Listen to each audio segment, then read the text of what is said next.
Hey everyone, welcome to the Revenue Growth Architects podcast. It's Chrissy here with Charlie, and we're going to go straight into it. We got some good topics, just hot off the press-ish, probably in the last week or two. Hubspot just announced their ChatGPT integration, so I thought that would be a really interesting thing to start the podcast with and get our thoughts, because I'm sure there's going to be a lot of people trying it out.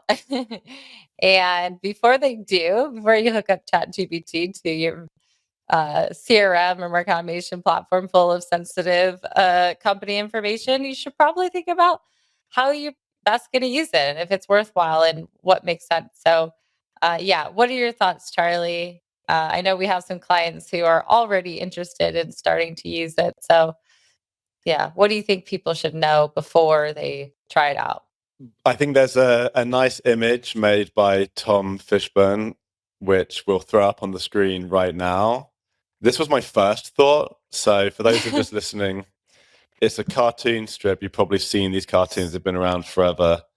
And on one side, it's a guy and a woman in front of a computer. And he's saying, AI gives us real-time insights from all of our data. And she says, amazing. What data? And then on the next panel of the cartoon, he points to just a pile of garbage next to them on the floor and a load of trash. So I think when the cynic in me always goes to this goes through this thought process when I think of AI trying to tap into all of like the insights in everyone's data. And of course, I have a more balanced opinion, but if you're going to go down that path, the biggest issue is how good is your data, right? If it's missing data, if it's incorrect data, there's just so much bad data out there that it's like, we can't expect AI just to come in, be plugged into this incredibly messy, incomplete, bad data and expect it to just like magic up insights. First, we've talked about this before, AI magic up. Well, yeah. Magically made up. I like magic up better though. Magic up. I don't even know if that makes sense. But anyway, just come up with all of these insights out of nowhere. You need to work on the data. Maybe AI can help you work on the data foundation as well. But you can't expect just to plug something in and just overnight now you're putting out all of this insight that you weren't able to get before, unless maybe you do have clean data. So that's my first thought. Yeah, I think also like there's dirty data, there's inconsistent like structure of data, which to me is like you have multiple fields for the same thing, and how does it know which one to choose? And there's also just not having the data and thinking about like, well, if you don't like a lot of people's issues with getting the reporting they need is not because they also have bad data in it. They just maybe just aren't even capturing it or don't have it in a structured way that they need to do the analysis. So whether you have a human or ChatGPT, it's not really going to solve your problem until you get that in place. Yeah, I'll throw out this other screenshot. One of my favorite quotes when people were talking about the HubSpot integration is from Jackson Tarrant, and he said, "Game changer for companies with a clean CRM, therefore a game changer for like 5 companies." Laughing face emoji. And I think it's just true. And the thing that bothers me probably more than anything is that I'm actually like I say this every podcast, but I'm pretty bullish on AI, and I feel like it can do a lot for us. But the problem is when we get all of this like sensationalized hype that's kind of a little bit over the skis, a little bit too, talking about what maybe you can do in the future, but really not what you're doing today. The problem with that is that and I'll walk you through my experience. So I actually set up the HubSpot ChatGPT integration for the CS2 HubSpot, not our client's HubSpot, our HubSpot. So a little bit different than our client's instance. Not as much data, probably nowhere near as much data, not as much complexity as our client's instances. So you would think like maybe this is a good test bed for it. And I asked a couple of questions, and the first one I just asked was like, bring me all of my open deals and some of the next steps. I think it took, I'd have to go back, but it was like 10 minutes into thinking about it.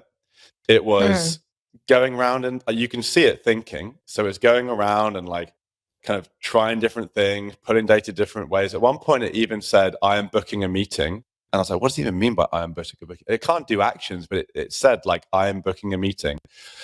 I don't even know what it did there. So it got very confused. And that was with simple data. So the problem is, and I think a lot of people are experiencing this right now, is that the reality isn't living up to the hype in a lot of cases. In some cases it is, but when you're really getting into these more complex use cases where you've got a lot of data, like you said, data structured in certain ways, you need, accurate answers. You're left wanting a little bit when you actually come up against actually trying to perform these actions or try and get that insight out of the data. So I think that's the problem, is like, if I wasn't someone who would like keep on trying, a lot of people could just try that once, get a bad output, say AI is a load of crap, and then just move on. And that's the problem. It's like the expectations are so high, and reality, even if it's good, can't meet those expectations. It is just creating a bit of this weird dynamic, I think, in how people are using AI. So I think we need to just bring expectations down a little bit, understand what it can do currently, and not just overhype everything. And just keep on testing and iterating. So I think that's kind of the more longer kind of thought on like just the data piece when it comes to integrating HubSpot to ChatGPT. Yeah. I think also just in general, like be on the safer side for companies, just like think before you do it too. Before you go start sending your data anywhere. Make sure you ask your internal org and save yourself a little bit there. People have gotten fired in the past for just exporting data out of their CRM when they weren't supposed to, let alone sending your sensitive data, including deals and so forth, into a tool to analyze it. So I actually saw a funny video from, I think, Corporate Bro today, and it was like inputting the company's most sensitive information into ChatGPT because I can't write an email by myself anymore. Yeah, I saw that. I was like, oh no, so true. Yeah. So go through all of the proper IT procedures that your org has in place. Don't just go setting it up, right? They need to be onboarded as a vendor. You need to go through all the security stuff. They need to get approved. For us at CS2, it's like, it's a bit, we don't have, as much, red tape around that. And I just used it for a quick test and then disconnected it. So, and there's no, we didn't share any like, PII in there. So in terms of like the risk reward, I would say right now, I mean, who knows what the risk is, because they say they're not going to use the data for training and share it with other people. Yeah. But you have to trust that, right? They've also said they weren't, scraping data from different like YouTube and other places, and it kind of ends up that they were. So, beware the risks. Don't just go setting it up straight away when it comes to privacy and your data. Particularly, for all the people that are probably listening to this, that you really have to have proper security protocols in place. But then also, lower your expectations, even if you do have it set up. It's not going to be, you're not going to suddenly just ask it, what's our best performing channel? Where should we invest more? And it just give you the answer. I just don't see that happening at this stage. And one, probably you don't have the data. And two, I think even if you did have pretty good data, I think it's such a nuanced thing to try and understand, and like it trying to interpret like multiple different attribution models to come up with that answer. It's like pretty difficult challenge. And there's a lot of, I think, human input that needs to go into that evaluation and understanding the data, and then building a story around the data, and then trying to then get other people to understand what you're seeing. But I just don't think you can just like pop an AI in and just give it and just get all that out of it straight away yet. At least I'm not seeing it. So I did see some people post on LinkedIn like, oh, I asked it this and it gave me that. But then a lot of the other comments I was seeing from other people were a similar experience to me. It was like, oh, I couldn't get anything out of this yet. So And I would say probably as maybe a next step, if you are really interested in it, maybe, get a sandbox, like spin up like a dev Salesforce sandbox, throw a load of, data in there that isn't real. You can actually use AI to create a load of dummy data, which is something that I've done before. Just be like, create me, several hundred records with just all this fake data in there, and then just see what it does. Like try to start asking it questions and test it out. But for now, I would say, is it something you have to rush to and to start using? Probably not. But in general, is AI something we need to stay on top of? Yes. But is the HubSpot ChatGPT integration like a massive game changer today? I don't see it yet, but TBD, right? With everything with AI, it's like, tomorrow it could totally be 100 times better. I just like the innovation part of HubSpot to actually have more AI capabilities in their tool, whether they're like useful or not. It just shows progression, unlike other tools. And embedding it in thinking about the person's workflow and how it's embedded in that workflow, which I think is a lot better than I think is great for adoption because it's like it's already there. You can test it out, kind of like the generating subject lines thing, helping them create lists for you, doing like the descriptions on your workflows, like little things like that. Yes, they're not like groundbreaking, but it's kind of nice to kind of see how you can kind of test out using AI to maybe simplify or make better like some of the things that an operator's already doing. Yeah, and the bull case is, it's only going to get better. They've got to start somewhere, right? Totally. Now they can start getting some feedback, seeing where it's falling short, see where it's good, starting helping. Because the other thing is, it's so open-ended, right? Like some of the other use cases you talked about there, where they've plugged AI into like more narrow kind of like features or use cases. This is just like it's just integrated. It's got access to all of the data there. It can do API calls and start like pulling data. And it's like, you have to, maybe the prompts that I gave weren't very good potentially. So understanding like how to prompt it the right way to get the right output. And then also I think there's going to be a whole new discipline in what we do is like, how do we structure data the right way for AI, right? The way that everything to date has been, how do we structure data to be able to obviously have a human leverage it, and then also for then how does it then show on a report? So then a human can look at the report. If AI doesn't need it structured in a particular way for like humans need to be able to interpret it, then there might be a more efficient way to even build your data sets and build out the data. So more to come on that, but like there's even that whole dynamic where I think people are going to need to think about that.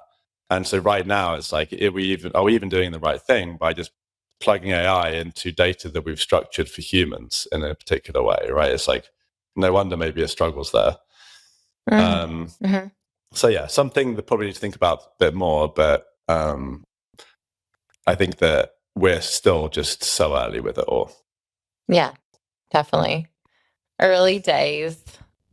Don't feel behind. Don't think you're too behind, but definitely stay in the know. That's kind of like the tips that we've been giving, I think, over the last few podcasts, and kind of still holds true. So, all right. The next section, this video you found, and I know we're probably going to replay it. All right. Yes, I do. So if anyone remembers, maybe about 7 or 8 podcasts ago, we actually brought a video on from YouTube from someone called Rory Sutherland, an English fella who likes to talk a lot about marketing stuff. So I actually saw another video of his recently. I wanted to share this with you, Chrissy, to get your take on it. Like the beginning part of the videos maybe a little bit, I don't know, not exactly the point of the video of why I'm bringing this up, but it's more the end. So like stick with it to the end, okay? It's also like a little bit flashy and maybe a bit annoying of a video. So just give it a watch. So with one client, an airline, very early client, we basically did a little change to their website, which cost 25,000 quid. They paid us 25,000 quid for the advice, and it made them 10 million pounds in extra revenue that year and every year thereafter. They never came back.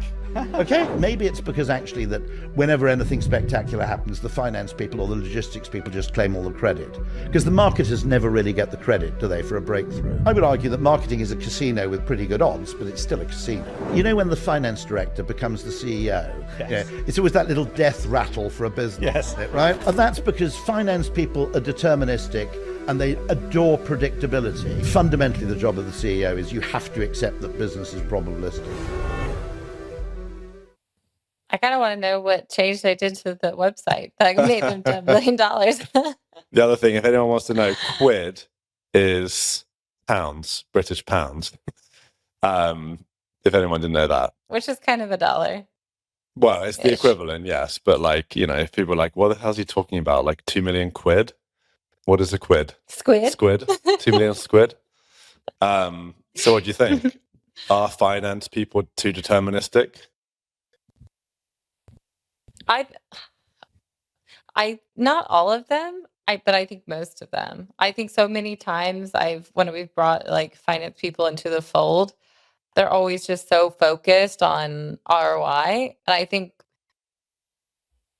it's like so like any ops person knows like trying to actually get true ROI is just impossible. Like especially in B2B. Like how what are you using to calculate that? Like, there's so many different touches that can impact a sale. And ROI, if you're trying to do an exact measurement, like there's a few different ways you can do that. And if you want to hear our thoughts about ROI, we definitely have a lot of podcasts about that. Yeah, I But feel like a that's always few the podcasts thing. ago we did a deep dive on that for sure. Yeah. But I have actually had some finance folks who were refreshingly the opposite, where I most recently we chatted because the marketing team was actually trying to calculate ROI, and they were like, well, is that kind of like a peacock measurement though? Like, are you actually going to get what you're like looking for with that? And so I thought that was like kind of refreshing to hear, because I think usually from that side we're always like pressured like to get the data, or what is the ROI, like literally from a campaign like 2 weeks ago, and it's like, oh, that's not how it works. Or if we put $1 and here, how many dollars are we going to get yeah. out? If we put $1 into this specific channel, how many dollars do we get out? Very much unit based and deterministic. Like projection, modeling, all that, which I think does fit into their world. But the problem with, and he calls marketing's a casino. It's so true. In some ways, you're making bets, and a lot, I think the problem is that marketers, like historically, recently, have not been making bets based on what they actually feel like is going to work. They're making bets based on what they feel like they can easily measure, or what they can easily prove. And that is what I think is the problem. And so when you add that element of like CFO is now determining what CMO does, that's just what happens. Like they're going to take away a lot of the good stuff of marketing. And the interesting thing is right now with marketing, the things that normally used to work that were more deterministic, or you can get kind of a CPL or whatnot, don't work. Like we see the conversion rate of like content syndication and so forth. People not doing brand marketing or even trying to build a brand, not using like influencers, all that. It's just kind of the death of marketing, in my opinion. It's the old playbook that just doesn't work anymore. So yeah, I think it's a warning, but it's like so true. And I think companies need to be, I think CEOs too, kind of almost need like a deep dive. It's almost like their VCs or something need to put them through a boot camp that kind of trains them on this. But the problem is a lot of the time the VCs also are pressuring them like, hey, show me how your channels are working. What are you getting out of it? Out of the money that you're spending that we gave you. And so it's just this ever perpetuating kind of flywheel that I think is burning out CMOs because they're not doing what they want to do. And then on top of it, they're struggling to really report in the way that they need to show their worth. And it's just a recipe for disaster right now, I think. It is. And I've definitely had, like you said, conversations with finance people on on both sides of the equation. So it's not like every finance person's coming in saying like we need this exact measurement. But I would say when you compare them to the marketers in the trenches and maybe the go-to-market ops, marketing ops people, they definitely skew towards more of the we need to know like dollar in, dollar out type reporting, which I've tried to explain time and time again is just very difficult to get with the type of data that we're working with. And sometimes they appreciate the explanation and sometimes they're just like, no, we still need this.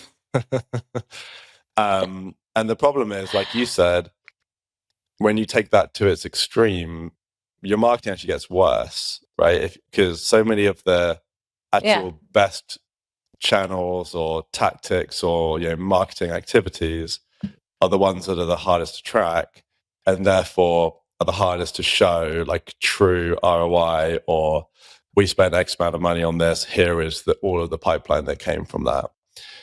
And then you add in all of the touch points and you go, well, then how do we determine that this $1 million art should be split up across these touch points? All of the models are very arbitrary, right? It's like, well, we either divide it up equally, which is probably my favorite method, pros and cons, or we do it based on different milestones in the customer journey.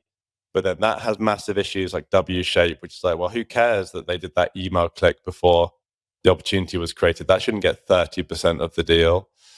You can maybe get some kind of custom weighted machine learning model, but then no one trusts that because you start to see weird things happening in that. And you go like, well, why did this get more credit than this? And then you get into the credit game and everyone's like going, well, my event should get 20% and that demand gen, LinkedIn lead gen form should get 5%. And why is it reversed? And now everyone's just arguing about that and not going and just doing really good marketing, right? So it's a really tough one because on one hand, I get it. We need to measure marketing and there's lots of ways to measure marketing and you need to be able to do it to be able to improve. On the other hand, when you need such binary or such perfection in the reporting, it completely takes you off track from what's important. So yeah. 100%.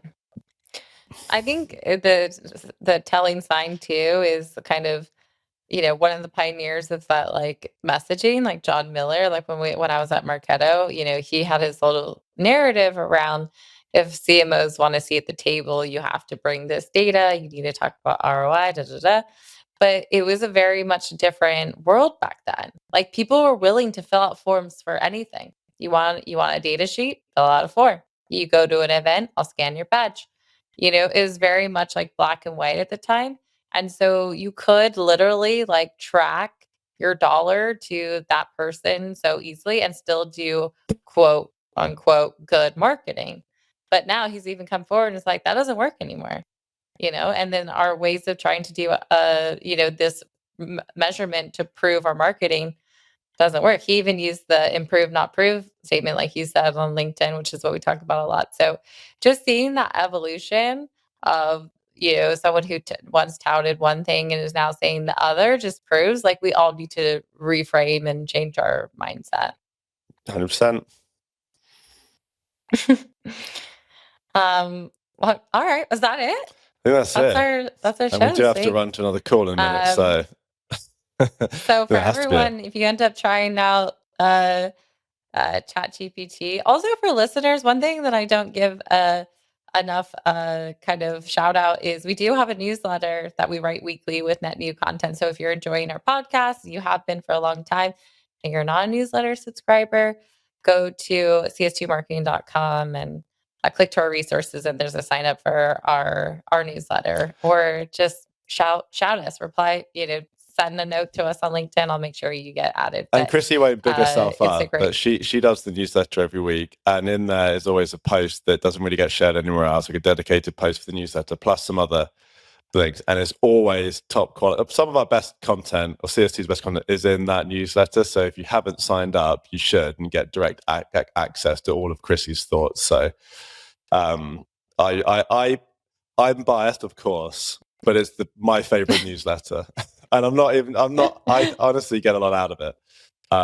So from work advice, life advice, ops advice, it's good. It's a good mix of both. It's a good reprieve for your Friday morning, and it's my labor of love. So if you do want, you'll just make me happy just from subscribing, even if you unsubscribe maybe a week later, it's okay. All right, folks. Well, we'll see you next time on the podcast. If you enjoyed this episode, like I said, share it with a colleague or friend, and see you next time. Bye. Bye.